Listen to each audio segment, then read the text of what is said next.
பூமிக்கு உயிர் இருக்குன்னு சொன்னா நம்புவீங்களா? அதுக்கு ரத்த நாளங்கள் இருக்கு, அதுக்கு இதயம் இருக்கு, அதுக்கு ரத்தமும் இருக்கு.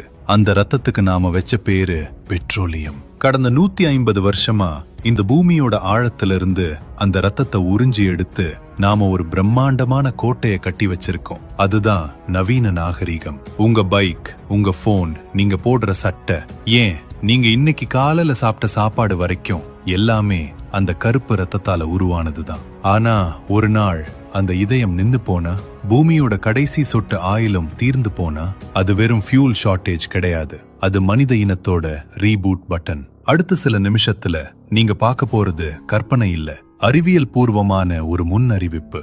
நரகத்தின் கதவுகள் திறக்க போகுது. உள்ள போவோமா? நாள் 1, நேரம் காலை 8 மணி. உலக செய்தி சேனல்கள்ல அந்த பிரேக்கிங் நியூஸ் வருது. உலக இருப்பில் இருந்த அனைத்து கச்சா எண்ணெயும் தீர்ந்து விட்டது. ஆரம்பத்துல நமக்கு அதோட வீரியம் புரியாது.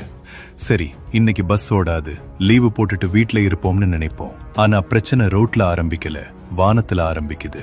அந்த நிமிஷம் வானத்துல சுமார் 10,000 விமானங்கள் பறந்துட்டு இருக்கும். எரிபொருள் தீர்ந்த அடுத்த நொடி அவங்க அத்தனை பேரும் அவசரமா தரையிறங்கணும். விமான நிலையங்கள் நிரம்பி வழியும். ரன்வேயில் இடமில்லாம பல விமானங்கள் வயல்வெளிகள்லயும் சாலைகள்லயும் விழும். கடல்ல பல்லாயிரக்கணக்கான கப்பல்கள் நடுக்கடல்ல நங்கூரம் போடும். அதுலதான் உலகத்துக்கான உணவு, மருந்து, எலக்ட்ரானிக்ஸ் எல்லாமே இருக்கு. அது எல்லாமே இனி நகர முடியாத தீவுகள். சாயங்காலத்துக்குள்ள பெட்ரோல் பங்க் ஒரு போர்க்களமா மாறி இருக்கும். கடைசி 1 லிட்டர், கடைசி 1 கேன்னு மக்கள் அடிச்சுப்பாங்க. ஆனா உண்மை என்னன்னா, அங்க இருக்கிறது எரிபொருள் இல்ல, அது உங்களோட உயிர். ஏன்னா நவீன உலகம்ங்கிறது ஒரு சைக்கிள் மாதிரி. பெட்ரோல் இல்லனா அந்த சைக்கிள் நின்னு போகாது, கவிழ்ந்துடும்.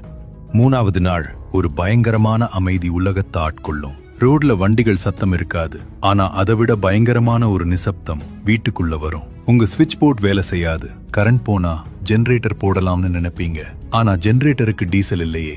சரி, சோலார், காற்றாலை. நண்பா, நம்ம பவர் கிரிட் ஒரு மாபெரும் நெட்வொர்க். அதை மெயின்டைன் பண்ண, பழுது பார்க்க, ஈவினிங் டைம்ல கரண்ட் கொடுக்க, எல்லாத்துக்கும் எரிபொருள் தேவை. கரண்ட் போன அடுத்த சில மணி நேரத்துல இன்டர்நெட் போகும். செல்போன் டவர்ல இருக்கிற பேக்கப் பேட்டரி தீர்ந்ததும் உங்க போன் வெறும் கண்ணாடி துண்டா மாறிடும். கூகுள் மேப்ஸ் இருக்காது, வாட்ஸ்அப் இருக்காது, முக்கியமா வங்கி சேவைகள் மொத்தமா முடங்கிடும். உங்க அக்கவுண்ட்ல 10 கோடி ரூபாய் இருந்தாலும் அதை எடுக்க முடியாது. ஏடிஎம்ல கரண்ட் இல்ல, ஆன்லைன்ல சர்வர் இல்ல. திடீர்னு பணம் வெறும் காகிதமா மாறிடும். தங்கம், வெள்ளி, அரிசி, இதுக்கு தான் மதிப்பு வரும். உலகம் 100 வருஷம் பின்னோக்கி ஒரு இருண்ட யுகத்துக்குள்ள நுழையுது. ஒரு பழமொழி இருக்கு, நாகரிகம்ங்கிறது 3 வேளை சோறு போடுற வரைக்கும் தான். நகரங்கள்ல வாழுற நமக்கு சாப்பாடு எங்கிருந்து வருதுன்னு